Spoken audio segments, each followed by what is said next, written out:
Et direction la place de la République, au cœur de Paris, où l'on retrouve Mai Valo. Bonsoir Mai, quelle est l'atmosphère autour de vous ?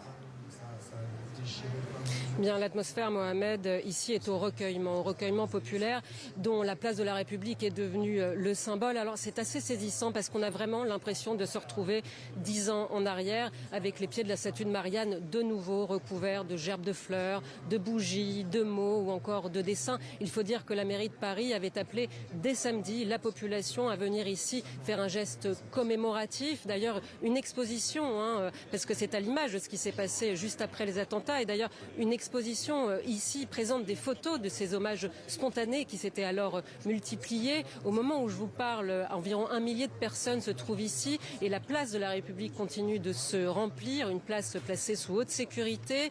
À chaque point d'accès, chaque personne souhaitant accéder au site est fouillée systématiquement. Il s'agit donc de simples citoyens venus se recueillir, se souvenir, parfois seuls, parfois entre amis, parfois avec de la famille et puis parfois aussi trop émus pour s'exprimer. D'autres ont accepté de dire pourquoi ils sont venus ici. Je vous propose de les écouter. Les années passent, mais pour toutes les familles, on n'oublie pas.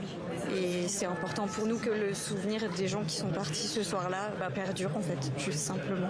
J'ai lu dans les petits mots en bas là, de la Statue de la Liberté, ce n'était pas moi, ce n'était pas vous, mais c'était nous quand même. Voilà, je trouve que ça résume un peu l'émotion dans laquelle je suis d'être là. J'avais 10 ans lors des attentats de 2015, donc j'étais pas forcément conscient de tout ce qui se passait, mais revenir 10 ans après, ça fait quelque chose. Et je trouve que c'est beau de partager ce message d'espoir pour tous les Parisiens, mais aussi pour tous les Français et dans le monde pour la liberté qui a été sacrifiée ce jour-là, justement. Voilà pour ces témoignages, mais que vous avez pu recueillir tout à l'heure. Une journée de commémoration qui a débuté en fin de matinée.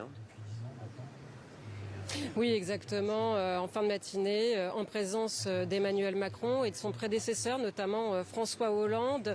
Elle a débuté avec un hommage à Manuel Dias, la seule personne tuée devant le Stade de France.